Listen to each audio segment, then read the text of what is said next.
compartir en este espacio. Bueno, yo traje mis elementos como docente, traje mis elementos para trabajar. Bueno, nuestro tema el día de hoy lleva por título el arte de hablar en público. Parece que me traje el rojo que ya estaba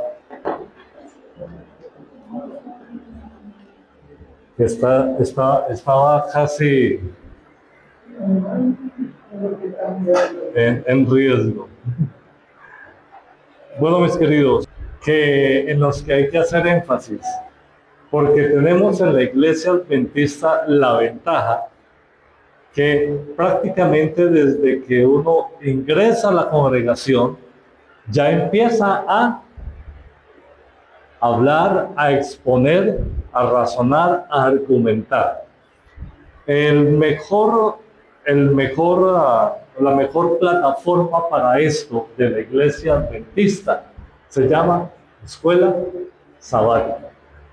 En la escuela sabática está diseñada, y especialmente el análisis de la lección de escuela sabática está diseñado para que todas las personas que hacen parte de la congregación participen, comuniquen algo, argumenten algo, expongan. Y en ese sentido, entonces se pueden desarrollar las habilidades comunicativas.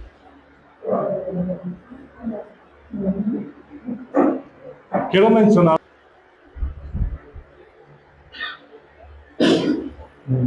procuro hacerme entender, ¿sí? Porque el punto no es que las personas me entiendan, sino que yo me haga entender. Sí, la barrera no está del público hacia mí, la barrera está de quien está hablando, del orador, hacia el público. ¿Sí? Entonces, y haciendo un paréntesis aquí, si alguna vez les ha sucedido, eviten que les vuelva a suceder. Preguntar, ¿me entendieron, hermanos? ¿Me entendieron? Esa pregunta no debe existir. No es me entendieron, es me hice entender, me hice comprender. Hermanos, lo que expuse quedó claro, es claro para todos. Y si no es claro para todos, entonces retomamos, ¿sí? Clarificamos. Pero entonces, evitemos al máximo esa frase, ¿me entendieron? ¿Me entendió? No, me hice entender, me hice comprender, es lo correcto. Es más elocuente, decirlo de esa manera. Y es lo correcto, porque quien tiene la dificultad para que haya entendimiento no son los que están escuchando, sino el que está exponiendo. Quiere decir que lo que expuso no está completamente claro para el público. Entonces, cuando tocamos el tema del arte de hablar en público, bueno, hermanos, hay una cantidad de aspectos que podemos manejar allí, pero vamos a la Biblia. La Biblia, Éxodo capítulo 4, versículos 10 al 12. A ver si esto escribe mejor.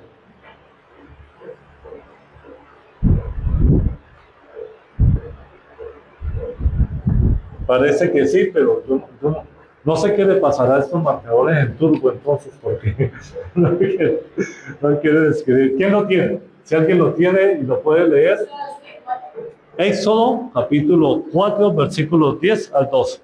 Entonces dijo Moisés a Jehová: ay Señor, nunca he sido hombre de fácil palabra, ni antes, ni desde que tú hablas a tu siervo, porque yo soy tardo en el habla y torpe de lengua. Y Jehová le respondió, ¿quién dio la boca al hombre? ¿Quién dio la boca al hombre? ¿O quién hizo al mundo y al sordo? Al que ve y al ciego, no soy yo Jehová. Ahora pues ve y yo estaré con tu boca y te enseñaré lo que hayas de hablar. Ok, gracias, mi hermano. El texto es claro. Moisés se consideraba hombre que no era hombre de fácil palabra, por lo tanto era lento, tardo y torpe para hablar. Si una persona se considera lenta, tarda y torpe para hablar, difícilmente se va a hacer entender. No hay cómo. Y el susto, el temor al momento de querer hablar, lo va a aniquilar. No lo va a dejar hablar. Esa era la situación de Moisés, ¿sí? Ahora, esa situación de Moisés se presentó cuando estaba en el desierto, prácticamente 40 años después de estar en el desierto. No se presentó en los primeros 40 años de su vida mientras estuvo en el palacio. Allá era un general, allá era un hombre visionario, allá era quien generaba los diseños para las grandes estructuras egipcias, dice la sierva del Señor. Algo sucedió en la vida de Moisés que lo llevó a asumir esa posición, refrenar su lengua y considerar que no era bueno para expresarse, para hablar, para decir. Posiblemente no era bueno para mucho. El hecho, Moisés sabía que él había sido elegido para liberar al pueblo de Israel. Él lo sabía. Él lo sabía. Para él esa misión estaba clara. Él sabía que había sido educado para ello. Él lo comprendía, la sierva del Señor lo dice. Él lo comprendía.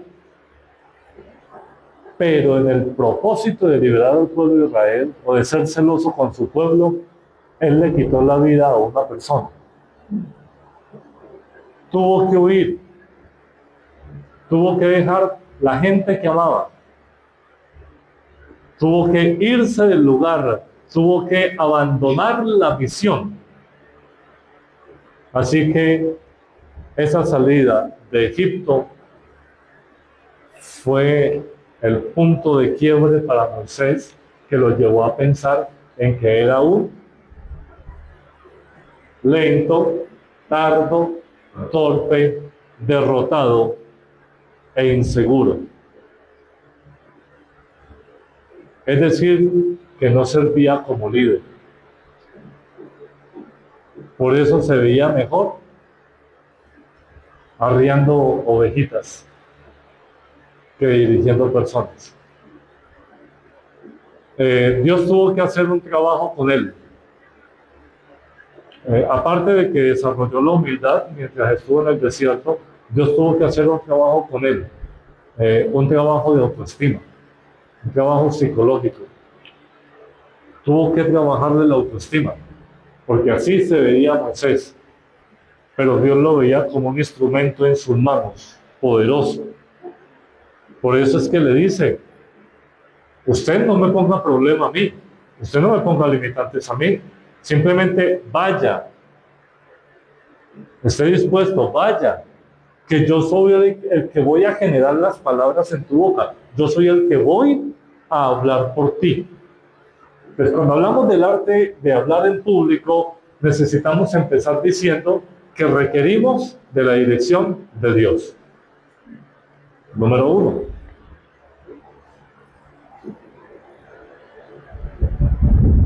Dirección de Dios. Si usted quiere hablar en público, usted le tiene que pedir a Dios que le dé las palabras correctas, las palabras apropiadas y que le permita comprender el público al cual le está hablando. No es lo mismo hablarle a un público académico que a un público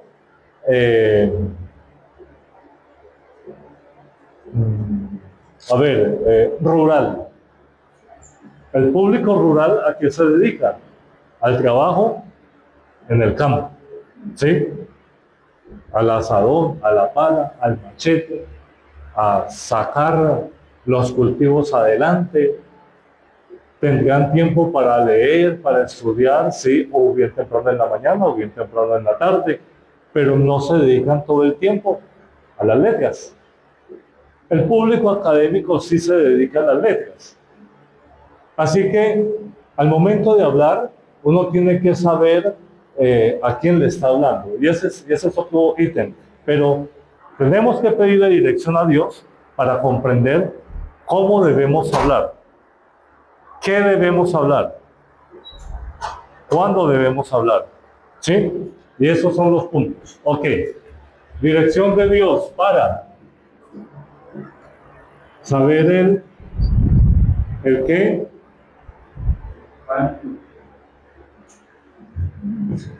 Para saber el qué, el cómo, el cuándo, el por qué no. el dónde, el a quién.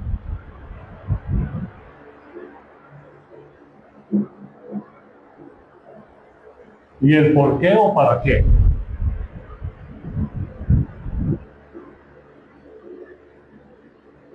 Quedó muy pegadito.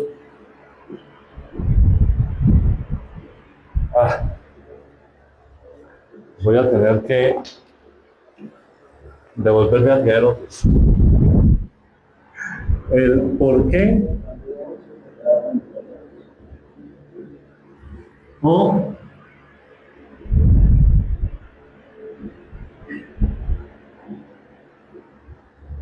por qué o para qué.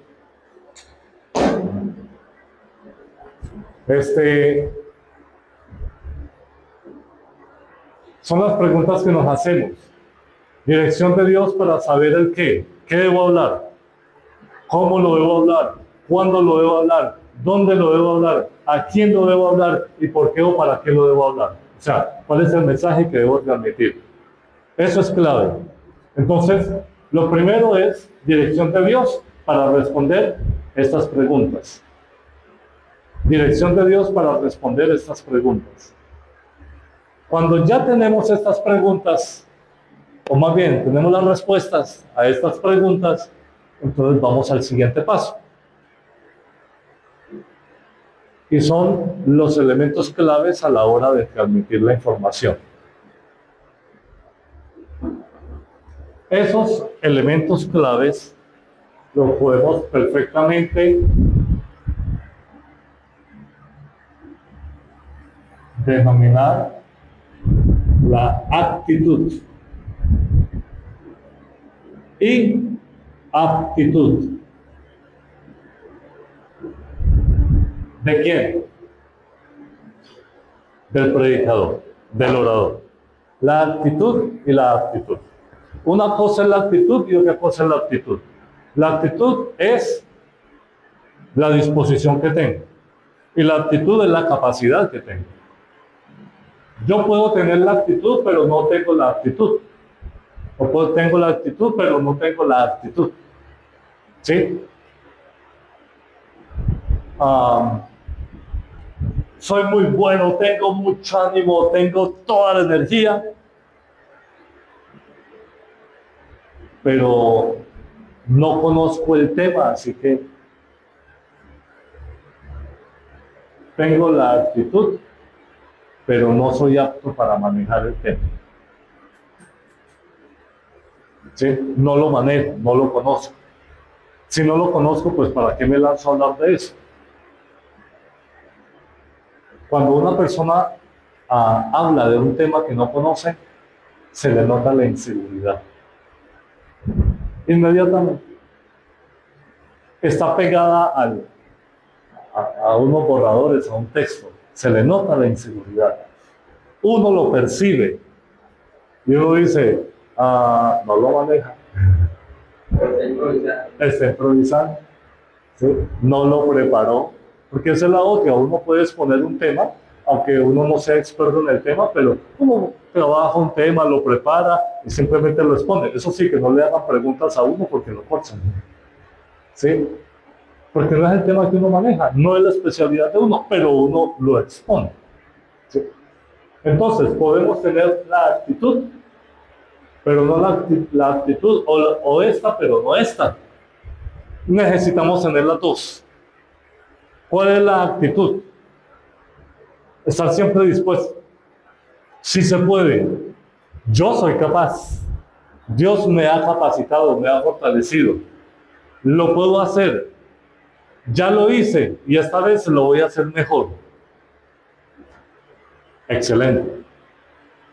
Hermano, ¿qué tal si usted predica el próximo sábado?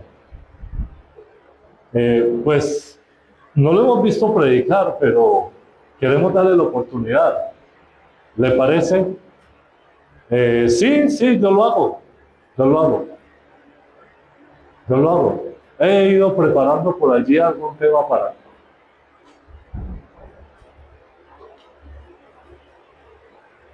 Y ese primer sermón marcará el derrotero. Nos daremos cuenta si es apto y si tiene la actitud correcta. Pues la actitud la tiene porque ya dijo que sí, que se lanzó, pero hay que ver si tiene la actitud. Nadie nace con la actitud correcta y con la aptitud correcta.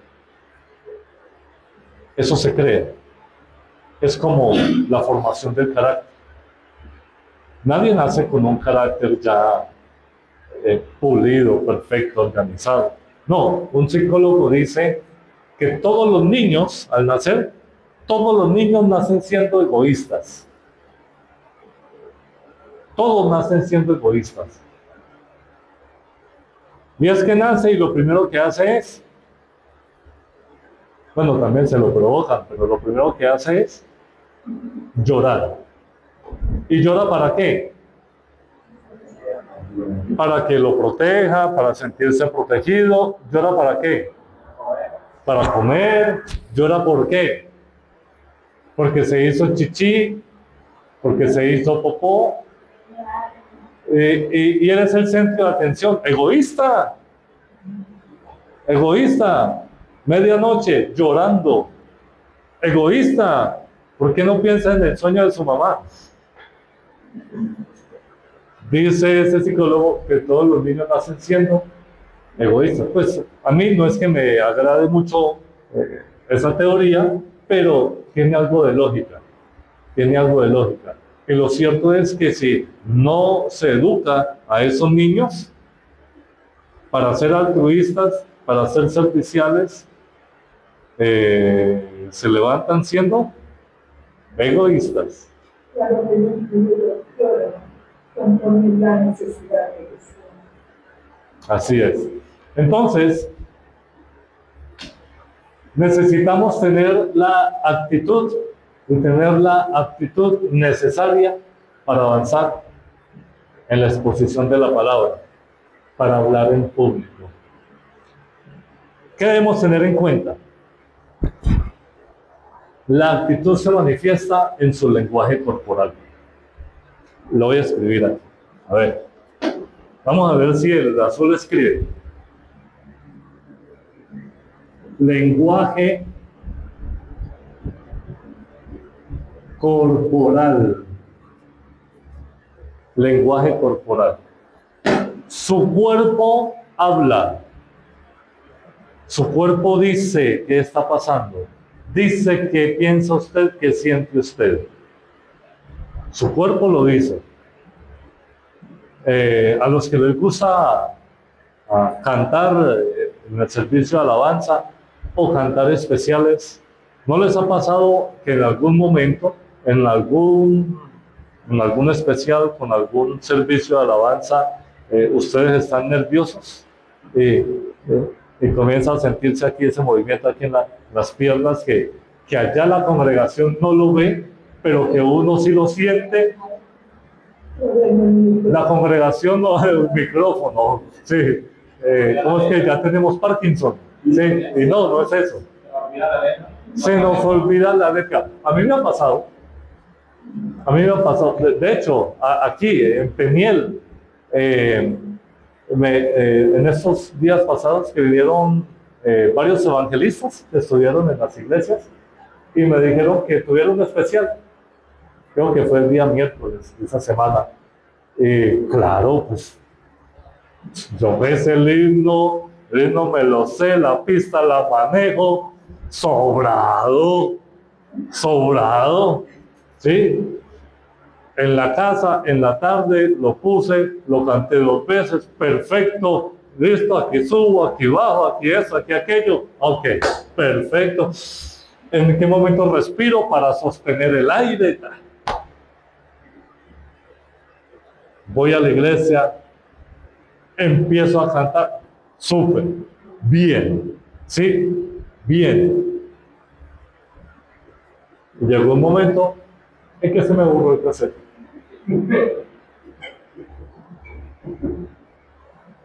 Se me borró el cassette, simplemente cerré mi boca y esperé que terminara ese verso para retomar, porque se me borró ahí el cassette con esa estrofa. Señor, me estás dando una lección por pretencioso, porque que todo lo tenía bajo control. Bueno, puede ser, no sé. El lenguaje corporal dice mucho. A veces mi esposa me miró, pues ya estaba pendiente, me miró y bueno, estaban los dos, mi esposa y mi hijo, me miraron y luego se miraron ellos dos y volvieron a mirar. Estaba pendiente de ver qué reacción iba a tomar yo. Ya al final me dijeron, ese me dijo, papá, ¿qué te pasó? Ellos ya me habían escuchado cantar ese himno y no había ningún problema, pero bueno, a ver si. La congregación escuchó que me quedé en silencio, pero pues no me vieron ni que nervioso, ni haciendo gestos, ni nada por el estilo, ¿no? Simplemente uno tiene que, me equivoqué, si me equivoqué en algo, simplemente me mantengo lo más natural posible y así nadie se va a dar cuenta. A mí me ha pasado que cuando se han equivocado, la iglesia ha ayudado. Entonces, esa ayuda vuelve la mente del que está cantando. En el caso de que la iglesia conozca el himno, sí, es muy bueno, ayuda, colabora. Lenguaje corporal.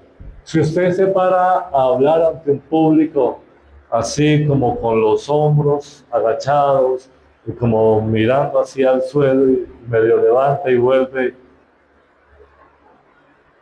usted le está diciendo al público que usted no es digno de estar delante de ellos. La posición erguida, hombros atrás, barbilla levantada, mirando al frente. Recomendación de todos los pastores que conocí, de la vieja guardia, que enseñaban homilética en las iglesias. Decían ellos, cuando usted vaya a hablar, cuando llegue el momento, levántese y fije la mirada en el auditorio y recórralo de derecha a izquierda o de izquierda a derecha. Recorra todo el auditorio, domine el auditorio con su mirada. Usted es el que está al frente. Usted es el que va a dirigir, a direccionar en ese momento. Obsérvelos a todos. con su mirada y domine el auditorio. Después de que uno aprenda a mirar a ese auditorio, a esos 100, 200, 300 ojos, pares de ojos que lo están mirando a uno, ya por ese lado usted puede estar un poquito tranquilo. ¿Sí? Ya puede estar tranquilo. Listo. Lenguaje corporal. Parece erguido, hombros atrás, barbilla levantada y mirada directa a los ojos de las personas que lo están observando. ¿Sí? No a las bancas, no, a los ojos de las personas. Haga contacto visual. Cuando usted hace contacto visual, usted domina. Usted domina el auditorio. ¿Sí? Y no se intimida. Número 1. Número 2. Evite algunas posturas que pueden interpretarse como descuido o como si usted no le estuviera dando al auditorio el respeto y la consideración debida. En algún momento, ¿cómo hacemos? A ver, ¿cómo es la silla? Supongamos que este es el púlpito.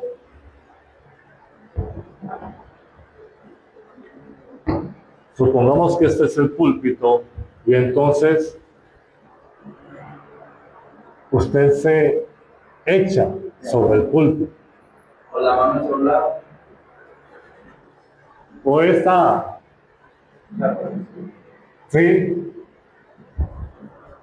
O así. O es como si le estuviera diciendo a. Bueno, este lugar donde estoy es como la sala de mi casa. ¿Sí? Aunque puede reflejar también comodidad. O sea, me siento cómodo aquí compartiendo, ¿sí? Pero no es lo común, no es lo habitual y no es lo recomendable. Cuando usted vea a un orador en cualquier escenario, cuando usted vea a un orador, ese orador siempre va a estar generalmente de pie o sentado en una silla. Hay unas charlas de TED. Generalmente son docentes o profesionales que invitan y les colocan una sillita, y ellos se sientan en la silla, ¿sí? A veces cruzan las piernas, ¿sí? Se sientan de lado, de alguna forma están sentados, pero por lo general el medio cuerpo está erguido y hablándole al público, ¿sí? Se sientan algunos, a veces adoptan unas posiciones, lanzan preguntas y dicen, bueno, espero sus respuestas, pero eso es como diciéndoles, ¿a qué estoy esperando? ¿Sí? Mas no es esa la posición común o continua. Generalmente mantienen medio tronco erguido y mirando al público a los ojos, o simplemente están de pie, que es pues como que lo que más se acostumbra. Entonces, el lenguaje corporal es clave. Señor. Hay también el manejo del micrófono, que es algo que también debe, porque también se ve inseguridad o el nerviosismo o la manera, porque hay veces que lo grabas acá, pero la distancia también cuenta, es que porque depende del sonido también, cómo esté sonando, eso también me va a perjudicar. Yo tengo una distancia prudente, mi voz también va a ser un poco mejor que cuando lo tengo aquí, cuando lo tengo acá, o cuando lo hago acá. Así es. Y de hecho, el micrófono, la Casi todos, me incluyo, acostumbramos tomar el micrófono vertical y ponerlo aquí debajo de, sí, perpendicular a la barbilla. Pero el micrófono realmente debería tomarse es horizontal para que el sonido llegue directamente al receptor. Debería tomarse horizontal, ¿sí? Sin embargo, pues imagínense en un sermón de 40 minutos uno con el micrófono así, como cansa un poquito, es más descansado de esta manera, ¿cierto? Y pues si es un buen micrófono, si está bien ecualizado el sonido, no va a haber mucha diferencia si se tiene vertical o si se tiene horizontal. No habrá mucha diferencia. Pero lo recomendable sí es tenerlo horizontal a una distancia prudente, porque nosotros, el aire que sale de nuestra boca cuando hablamos no va así, el aire va así, derecho, sí, de manera horizontal, entonces es horizontalmente que se debe sostener. El manejo del micrófono hace parte de ese lenguaje corporal. A mi hijo me mantengo diciendo, suba el micrófono, porque lo deja caer cada vez que empieza a hablar. Suba el micrófono para que se escuche, hable despacio, no hable a la carrera. La mayoría de los muchachos quieren hablar a la carrera y salir rápido de la participación que les corresponde, porque, yo no sé qué les dan a los muchachos, pero salen y ya quieren bajarse, ¿sí? Y entonces hablan rápido. Yo le digo, no hable rápido, hablen despacio, que se entienda, vocalicen bien, hablen despacio y que se entienda. No hable a la carrera, no hable entre los dientes, le dicen los papás a uno.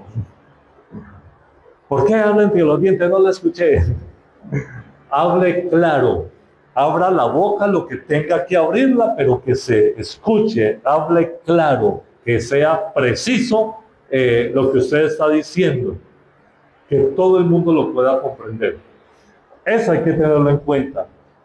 En el arte de hablar en público hay que saber todos esos elementos. ¿Listo? Entonces, actitud y aptitud, las dos van ligadas. Necesitamos tener ambas para dar una buena enseñanza, para hacerlo de manera correcta. Y el lenguaje corporal es clave. Usted con su cuerpo está diciendo posiblemente lo mismo que está enseñando, o puede estar diciendo lo contrario.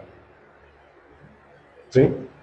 Con mi lenguaje corporal yo puedo estar diciendo, creo lo que estoy enseñando, estoy de acuerdo con lo que estoy enseñando, o también puedo estar diciendo, no, eso no. Bueno, yo lo estoy diciendo, pero no es tan importante. Si quiere, póngalo en práctica, o si no quiere, pues no lo ponga en práctica. No hay problema. El lenguaje corporal. Cuando hablamos de actitud y del lenguaje corporal, la ropa que utilizamos tiene el atuendo, es clave, tiene mucho que ver. La norma dice que si usted es el orador o se va a dirigir a X o Y público, su vestimenta, su apariencia debe ser mínimo igual al público que tiene. Si no, mejor. Si no, mejor. Si su apariencia no es igual, no está al mismo nivel, al menos debe estar por encima, mejor. Entonces, si hablamos de un grupo de personas que trabajan con Univan en las plataneras, ¿sí?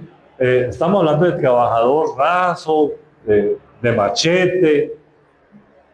¿Cómo se vestiría una persona que trabaja en las bananeras? ¿Cómo es su atuendo normal? Un trabajador normal. normal, de las baladeras.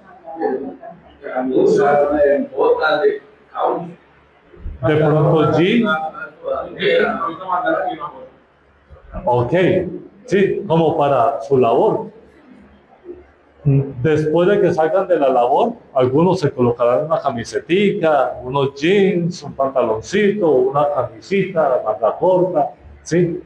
Ok, entonces, ¿cómo debe estar vestido la persona que se va a dirigir a ellos? Un poquito mejor que O sea, yo le decía, una camisa, pantalón. así como tú estás, así como tú estás, Tiene que tener una bota, porque acá hay un cambio. ¿ok? Pero entonces, así como tú estás, ¿sí? Como generalmente vestimos los adventistas del séptimo día. Para la iglesia, el sábado venimos como pantaloncito, camiseta de manga larga, ¿sí? Eso es. Pero resulta que a usted le invitaron a hablar ante un grupo de pastores. ¿Cómo va usted vestido? Aquí formal. A ver, ¿y si son adventistas los pastores? ¿Con saco y corbata? Dependía del clima, del lugar. Estamos acá en el trabajo, en ese clima bien caliente.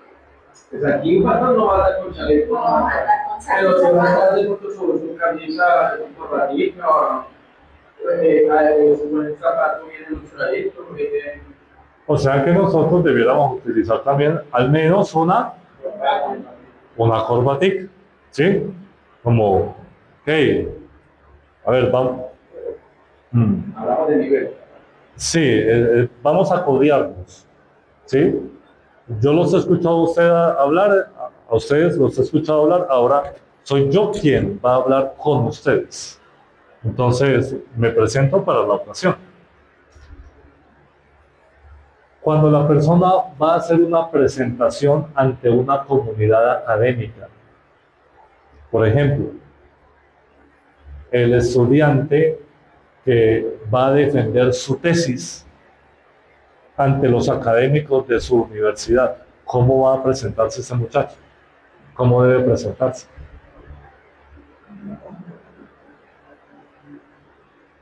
Mínimo con saco. Mínimo con saco. Se presentan por lo general con saco, corbatica, bien presentados para hacer su ponencia, que son 5 minutos. Son 5 minutos, pero son 5 minutos claves para el resto de su vida.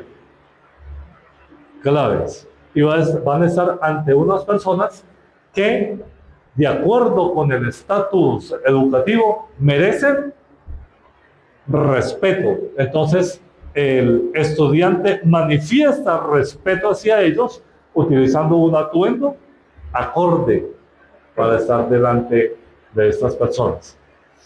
El atuendo que utilicemos es clave. Si no tenemos el atuendo correcto, simplemente el mensaje que estamos transmitiendo es que nuestra participación, nuestras palabras, lo que nosotros vamos a decir, no tiene el peso, la importancia que de pronto en algún momento el auditorio pensó que iba a tener. Así que debemos vestirnos acordes para la ocasión. En eso creo que los adventistas del séptimo día marcamos la diferencia, ¿sí? Y especialmente cuando se trata de los servicios en la iglesia. Marcamos la diferencia en nuestro atuendo. Señor. Respecto a la cuestión de usted, o sea, ahora aquí en este clima que es bastante caliente, también se exige la corbata, se debe llevar la corbata, pero a lo que está diciendo la hermana de que el clima es bastante complicado, porque siempre La primera asamblea general que hicimos en el colegio, que ya van 2, la primera asamblea general era sobre las 5:30 de la tarde, así que después de almuerzo yo comencé a sacar mi ropita que me iba a colocar. Y entonces mi esposa vio y me dijo, ¿qué corbata te vas a llevar? Y yo le dije, no, no voy a llevar. ¿No vas a llevar? Pues no, no voy a llevar. ¿Corbata? No. Pero ¿y qué tal que los demás sí lleven corbata? Pues no creo.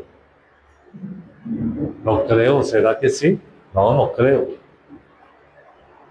Me dice, pero ahí va a estar el pastor Libardo, su jefe, y posible que él no vaya de corbata. Ah, pero es que él es el presidente de la asociación, pues bueno, tiene corbata. No, yo no. Y cuando llego allá, ya no había chance de volverme ni nada. Eso sí, yo iba bien vestidito, con mi camiseta blanca, bien planchadita, como me gusta a mí, pero sin corbata. Y cuando llegué allá, el pastor Libardo con corbata, el secretario tesorero, el compañero Gerson con corbata, el capellán, el compañero Edison con corbata.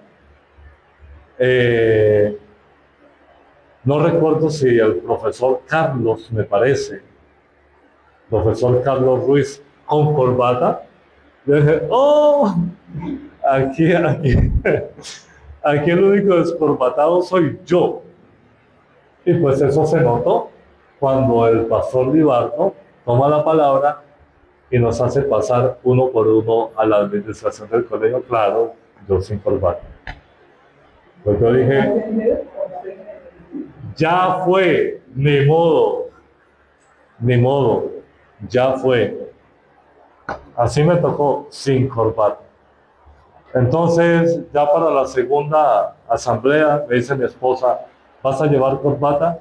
Y dije, no, porque ya fui la primera sin corbata, ahorita no me voy a poner a llevar corbata como para decir, me equivoqué en la primera, no, es temprano, es una reunión no tan formal, entonces vamos a ir sin corbata. Y dispusimos más bien ir con la camiseta del uniforme que utilizamos los profesores. Entonces, pues por ahí ya se sorteó ese asunto. Pero situaciones de situaciones. Uno tiene que saber, bueno, me pasó a mí acá, yo dije por el calor, ¿qué corbata? Por el calor, por el clima, ¿qué corbata? Pero mire que el personal sí estaba habituado a utilizar corbata. Y tengo suficientes corbatas para irme bien, pero este día dije que no y pasé por esa situación. Entonces, el atuendo es clave. Lenguaje corporal. El atuendo es clave. Ahora hablemos de ¿cuánto tiempo me queda, maestro? ¿Sí? ¿Seguro? Ah, bueno. Vamos bien. Tercero, hablemos de el arte de la comunicación. La comunicación, la palabra, el verbo. ¿Sí? Hablemos de eso.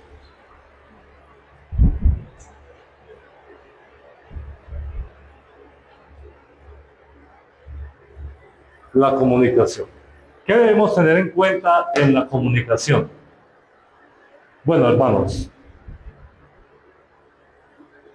les cuento, soy hijo de un evangelista. Mi papá fue evangelista, pero fue evangelista, se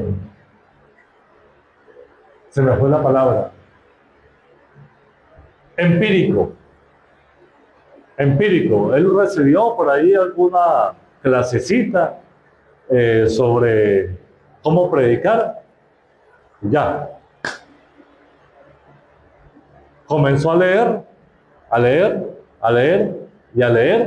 y de lo que leía, exponía. Y se lanzó a pararse al frente y a hablar ante un público. Mi papá y mi mamá se casaron. Mi papá se bautizó antes de casarse con mi mamá, igual mi mamá. Se bautizaron, se casaron y empezaron el caminar cristiano. Cuando mi papá se casó, mi abuela materna le regaló la casa. Le dije, ay, venga papá, mamá, y ustedes no tienen una que me regalen a mí. Mi abuela materna le regaló la casa a mi papá. La casa de mi papá estaba ubicada en Calle Nueva, en Chigorodó, antes de llegar a la Glorieta, la última cuadra, antes de la Glorieta. Ahí está ubicada la casa. Tan grande era el lote que la tercera parte estaba construido, que era la casa, y lo otro era el patio. Por un lado, Calle Nueva, y por el otro lado, la calle de los Adoquines. Bien bonito el lugar. Él vivía con mi mamá en una vereda llamada Ripea, que está más o menos a 1 hora de camino de Chigorodó. Y mi papá con mi mamá, después de que tuvieron sus 2 primeros hijos y recibieron una bebé para adoptarla, que hacía parte de la familia de mi papá, comenzaron a reunirse en esa casa en Calle Nueva, en Chigorodó.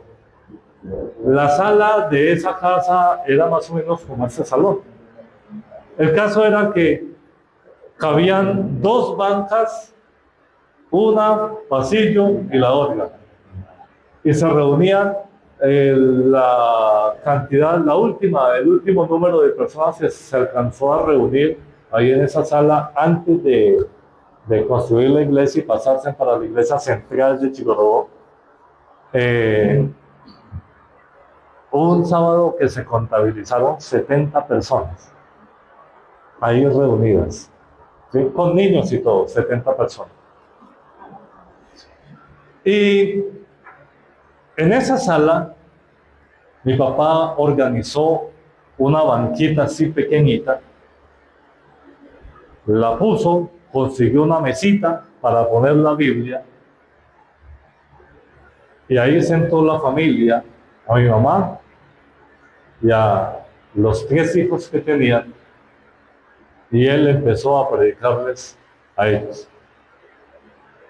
Le dijeron más o menos cómo se hacía, los hermanos que les dieron los estudios bíblicos, y él empezó, se lanzó a hacer el servicio. Cuenta mi papá que la gente pasaba, miraba por la ventana, porque eran unos ventanales grandes, 2 ventanas en la sala. La gente pasaba por la acera, miraban por las ventanas y soltaban las carcajadas. Evangélico, jajaja, qué iglesia tan grande, jajaja. Sí, esa era la burla de todo el tiempo. Pero él empezó a evangelizar, a predicar allí. De lo que aprendía, predicaba. De lo que leía en la Biblia, predicaba. De esto, predicaba. El folleto lo conseguía, predicaba. De aquí de Turbo iba el pastor allá a visitarlos porque no había otro distrito. Turbo era distrito hasta Mutatá. De aquí llegó a visitarnos el pastor el papá de Pedro Iglesias, Santander Iglesias, lo recuerdo, lo alcanzo a recordar. Llegó el pastor Pedro Iglesias también a atendernos, a visitarnos allá. El último que estuvo por allá y que recuerdo que estuvo antes de salir de Chigorodó, mi familia, fue el pastor Edgar Redondo, que también estuvo aquí desde este distrito atendiendo. Y antes de ellos hubo otros pastores, uno que yo no distinguí, pero mi papá habla maravillas de ese pastor, el pastor Pedro Garnica. Sí, bueno, ahí está Pedro Garnica. Para él ese era el mejor pastor que había conocido. Y otros pastores, Jorge Sánchez, también pasó por aquí, por este lado, pastor Jorge Sánchez. Bueno, el caso es que de todos ellos él iba tomando, estuvo como en 2 congresos nada más, aprendió algo y había que evangelizar.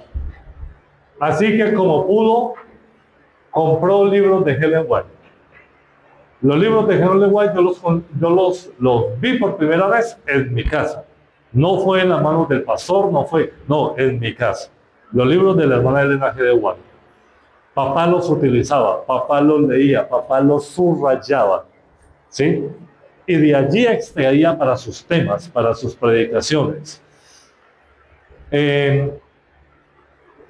Y se consiguió también un proyector de filminas, una cajita larguita así con un foco, proyector de filminas, y consiguió 2 series, una llamada El tiempo se acaba y otra llamada Encuentro. Todavía las tiene, el proyector todavía existe, las filminas todavía existen. Ya hace parte de todos los chécheres que él tiene acumulados allá en Medellín, en su casa. Utilizaba esas series, una para 15 días de conferencias y otra para 20 días de conferencias. Un hombre sin escuela, porque aprendió a leer y a escribir por el rejo del abuelo. Un hombre sin educación formal, un hombre sin un conocimiento pleno y profundo del texto bíblico, un hombre sin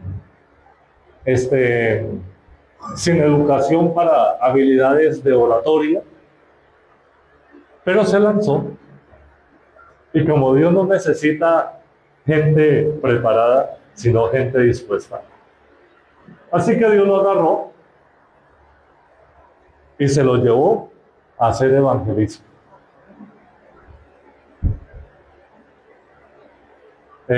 Utilizaba expresiones que no son correctas. De pronto en algún momento utilizó historias o hasta fábulas que no venían al caso usarlas, pero en su concepción era lo que consideraba que podía utilizar para aplicarlo a la temática, ¿sí? El asunto es que el hombre, mientras estuvo en Chigorodó, se iba por allá al León, fue 2 veces a Bajirá, de allá nos llegaron una misma familia indígena que estuvieron presentes en las conferencias, llegaron a mi casa de Chigorodó. Luego, después de las conferencias, primero con una hijita, según ellos estaba poseída por un espíritu. Y después llegó el mismo señor, pero con la esposa, poseída también por un espíritu. Que había unos personajes indígenas por allá que estaban detrás de la muchacha y después detrás de la señora, e hicieron quién sabe qué cosas, y entonces ellas venían haciendo esa condición. Y allí se reunió mi papá con un colportor de apellido Pelayo, que estaba ahí en la casa alojado, y se hizo oración, y la señora y la niña, después de la oración, perfecta calma, armonía, sonrientes, agradables, ya pidieron comida porque tenían hambre, no habían comido, ya se descubrieron el rostro, se mantenían con el cabello tapándose el rostro. Digo, bueno, qué chévere, qué bonito que lo que se dijo allá sirvió, marcó de alguna forma la vida de ellos, y ellos vinieron a buscar de nuevo a esas personas que les llevaron el pan espiritual. Entonces mi papá no era el más elocuente, pero le llegaba a la gente. Con la iglesia se organizaban campañas en las casas comunales. Y mi papá se llevaba su aparatico y si había energía allá bien, y si no, se llevaba una batería de carro y hacía sus conexiones y proyectaba. Y tenía sus 15 días, sus 20 días de campaña. ¿Era el mejor y el más elocuente predicador? No. Pero la gente escuchaba. Y hubo gente que llegó a la iglesia y que se quedó. Gracias a la palabra de Dios que se transmitió. Amén. En este momento nosotros tenemos 1001 herramientas para mejorar nuestra forma de dirigirnos a las personas, nuestra forma de hablar. ¿Cuál es la mejor manera para pulir nuestra forma de hablar, para ser elocuentes? La mejor manera para ser elocuentes es leer. Usted debe desarrollar el hábito de la lectura. Si usted no desarrolla el hábito de la lectura, nunca va a ser elocuente. Porque aprende a ser elocuente, a manejar palabras, a manejar un léxico amplio, aquel que lee. El que no lee se queda con las mismas palabras de siempre. Pero cuando la persona lee y comienza a manejar palabras diferentes, argumentar con palabras diferentes, las personas dicen, ve, este señor habla como bonito, esta señora habla como elegante, como bonito. Hay que leer. Para leer y comprender lo que estamos leyendo, necesitamos que nos acompañe un diccionario. Necesitamos un diccionario. Es que usted dice, usted está leyendo y ahí el comentarista de ese libro dice,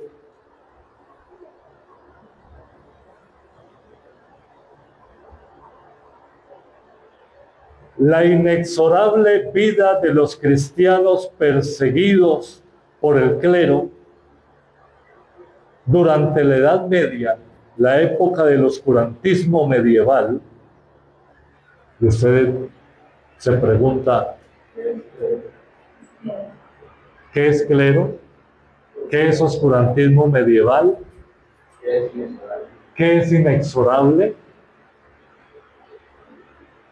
Palabras que no son tan comunes, que no todo el mundo las maneja.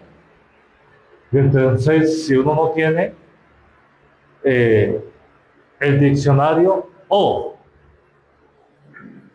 la herramienta digital, simplemente abre Google o algún buscador, aplica el micrófono y dice significado de inexorable. Y le muestra todo en letras. Si no, es que le habla, le dice inexorable, el significado de inexorable de una vez. Según, exacto. Entonces, necesitamos ese elemento, el diccionario. Necesitamos comprender lo que estamos leyendo. Hay palabras en la Biblia que es necesario comprenderlas. Pablo dice, y si alguien más viene con un mensaje diferente al que os hemos hablado, sea anatema. Y uno dice, anatema, ¿y qué significa eso? ¿Qué significa eso? Hay que buscar la palabra, hay que mirar el significado de anatema en el diccionario.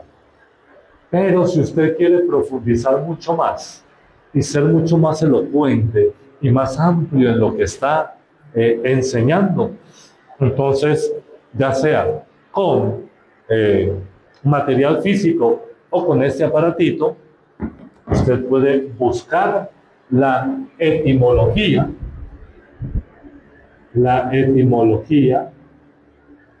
de las palabras en la lengua hebrea o en el lenguaje griego y obtener el significado real de estas y ampliarse. Y cuando usted se amplía en la exposición, en la explicación de esto, mire hermano, todo el mundo está así, atento, ¿por qué?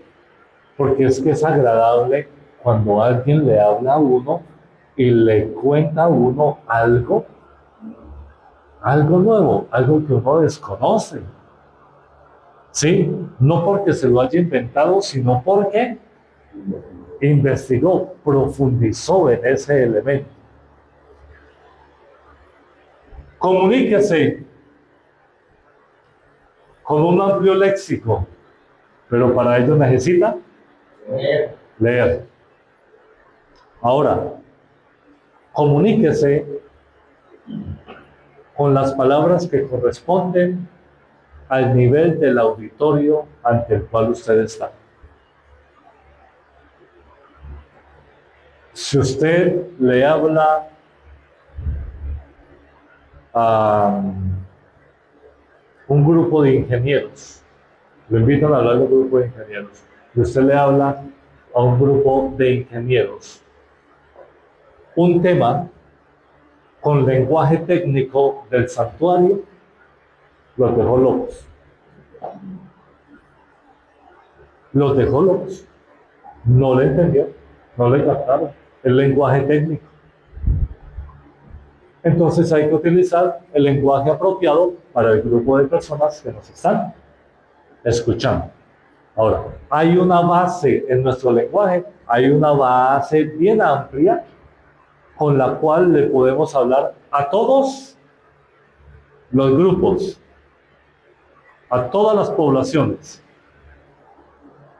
Pero luego esa base la embellecemos utilizando las palabras técnicas que correspondan al nivel de ese grupo de personas.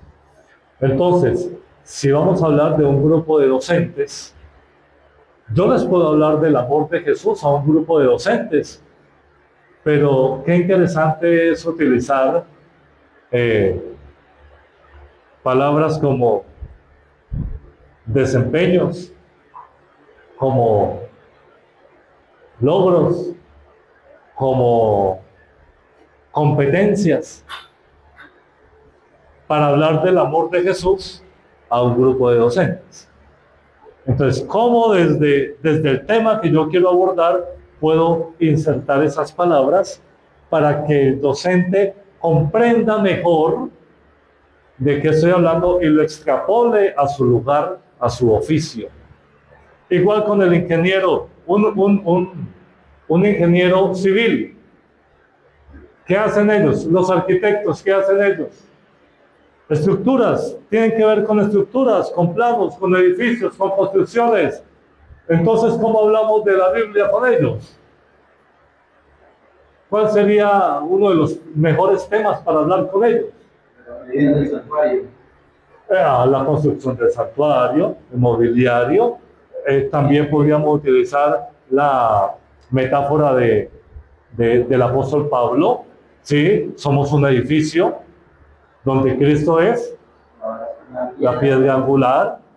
Podríamos utilizar la historia de la Torre de Babel para hablar de comunicación con ellos. Sí, y ya estamos hablando de un edificio, ya vamos a prestar atención. O podemos hablar del templo de Salomón, o aún más del templo de Herodes, y de las diferentes dependencias de este templo, y cómo la gracia de Dios se hace notorio en la estructura del templo de Herodes con los atrios, cómo tenía que haber un intermediario entre el gentil y el sacerdote, entre el pueblo y el sacerdote, ¿sí? Todo eso para hablar de la gracia de Dios, de su amor, de cómo Cristo es nuestro intercesor. Podría ser. Pero nota, lo ideal es tomar aquello que voy a transmitir y acomodarlo a la estructura o al campo que las personas manejan. Gracias. Al campo que esas personas manejan. Ahora, que vamos a estar entre personas como usted y como yo. Bueno, pues hablemos como estamos hablando en este momento. Hagámonos entender, seamos claros. ¿Sí? Pero sí debemos tener en cuenta, y eso hace parte de la oratoria. Debemos saber o conocer el auditorio al que nos vamos a dirigir. Para de la misma manera, o argumentar, dar alimento más sólido o darlo no tan sólido. ¿Sí? Que fue lo que dijo el apóstol Pablo. Dice, ustedes ya no están para estar tomando lechita, sino para estar comiendo vianda fuerte. ¿Listo? Entonces, comunicación, leer, ¿qué más?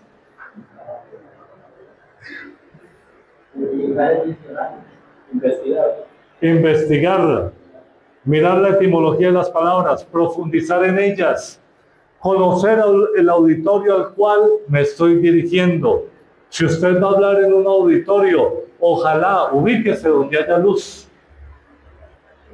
Donde haya más luz, ubíquese usted, que lo vea. ¿Sí?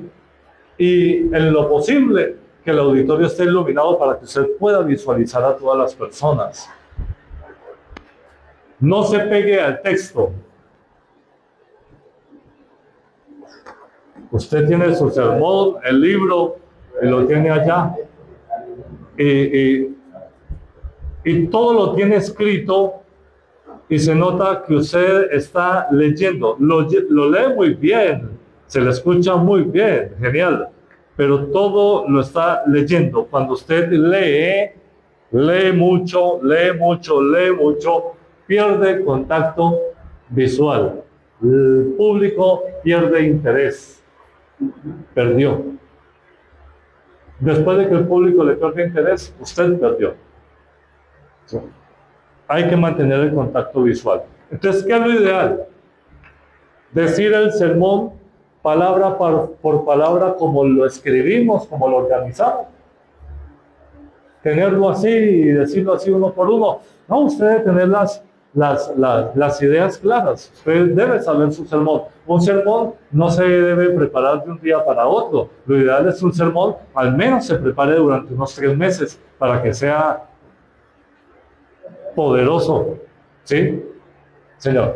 Sí, yo tengo una experiencia que yo empecé cuando yo joven y siempre, cuando estaba uno tan joven, uno tiene la mente buena para uno y todo. Y ahora que ya aquí, desde un poco, ya la mente se me ha ido cansando y ahora me siento un poco, como se dice usted, como dice usted ahora, ya guerrero para leer y casi no memorizo. Entonces, es bueno en verdad poner en práctica cuando uno va a dar un tema o un sermón, debe de aprenderse bien los textos de memoria y seguro que los va a hablar. Sí. Aún,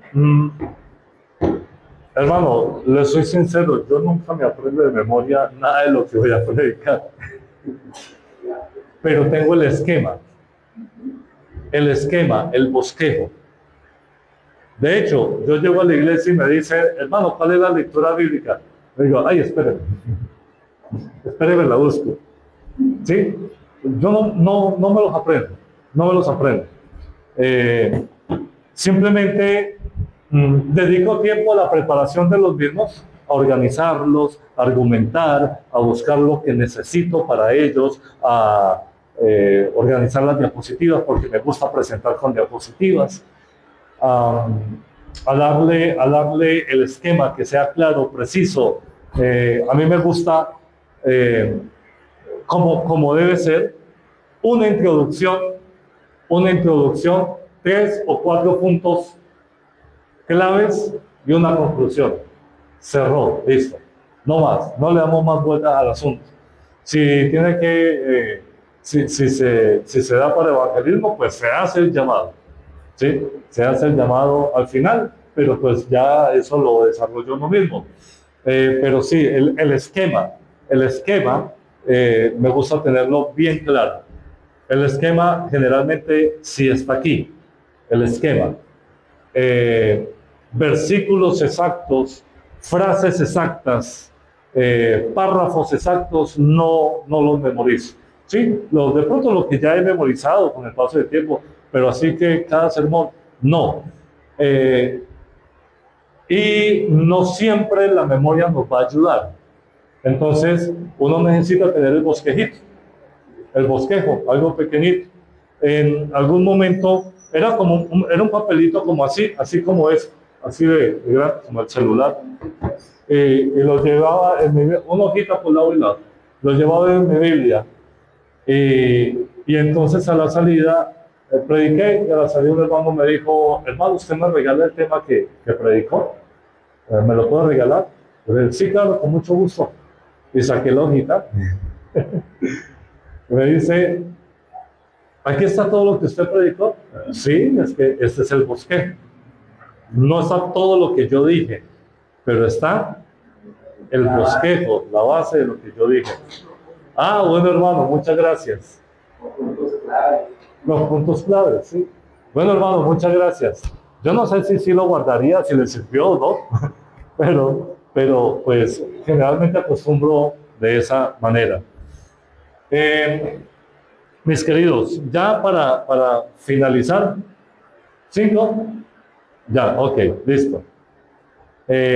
Para finalizar, al momento de comunicarse, evite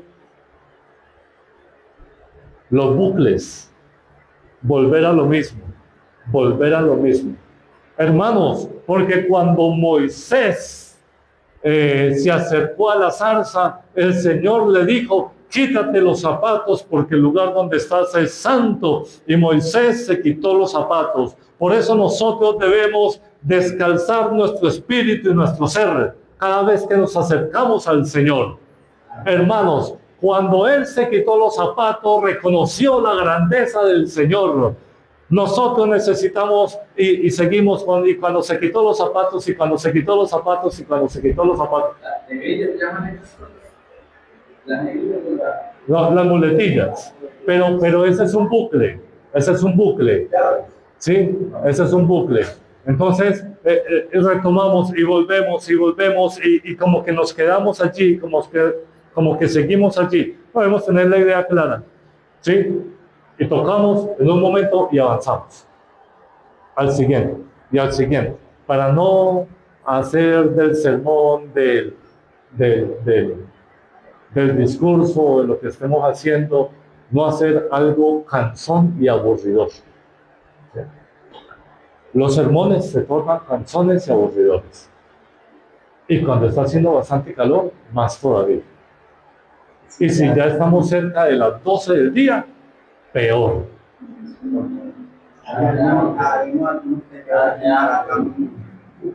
Bueno, el otro elemento son las muletillas, que el hermano mencionó.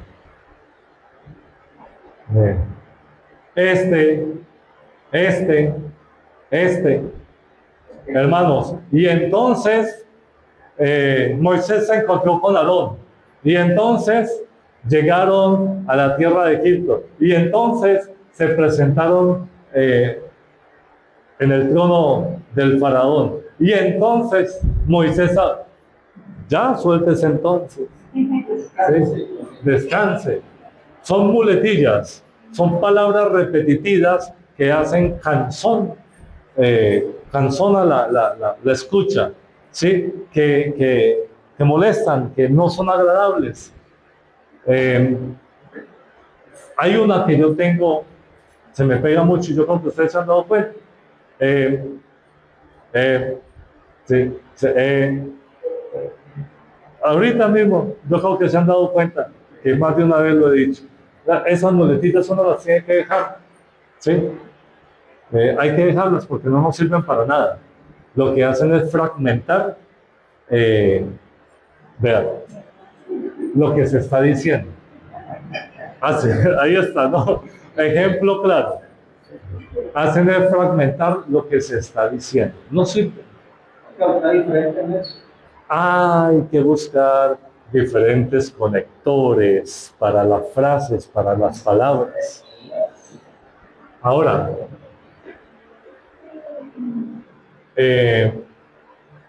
también puede suceder que esas muletillas aparezcan cuando estamos procesando qué es lo siguiente que vamos a decir.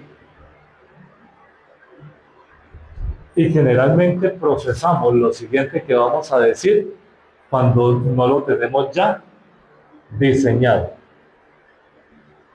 Entonces estamos dando una explicación extra que no estaba contemplado en el plan original. Como no estaba contemplado, comenzamos a procesar y nos detenemos, y ahí es donde surgen esas muletillas. Surgen porque estamos tratando de conectar lo que queremos decir con lo que hemos dicho, porque lo que queremos decir no estaba dentro del plan. Entonces, es bueno que escribamos lo que vamos a hablar, que tengamos el bosquejo de lo que vayamos a hablar y que no nos salgamos de ahí. No salgamos de ahí. El bosquejo uno lo puede llevar escrito, no ir a leer, sino como una guía. Es una guía, es un apoyo. Lee aquí, ya tú te entiendes, para no salirte de la predicación. Vuelve y te va extendiendo. Y así damos un mensaje coordinado. Sí, señor. Por eso les decía que un sermón no se escribe de un día para otro. Un sermón lleva al menos unos 3 mesecitos de trabajo, ¿sí? Y más cuando estamos hablando de la palabra de Dios. Entonces, mis queridos hermanos, esto es ahí por encimita. Eso es por encimita, no es a profundidad, porque si vamos a hablar de un curso de oratoria, nos tomaría mínimo un mes, al menos 8 reuniones en un mes, para poder pues abarcar toda la temática de un curso de oratoria, con talleres, con ejercicios, con puestas en escena y todo ese asunto. Entonces, estos son solamente unas pinceladitas. Ya ustedes por cuenta propia pueden buscar material. Hay en la internet muy buen material sobre oratoria, porque los expertos en oratoria no necesariamente son adventistas del séptimo día. Hay expertos en oratoria no adventistas que lo explican y lo enseñan de una forma maravillosa. Y sería interesante tomar esos conceptos de ellos y aplicarlos también. Espero que en algún momento, no sé si se pueda, podamos compartir de pronto un taller sobre cómo generar un sermón textual. El sermón textual es el que más me gusta y es el que más manejo. Está el sermón biográfico, el sermón temático, el sermón textual, el expositivo. El expositivo es genial.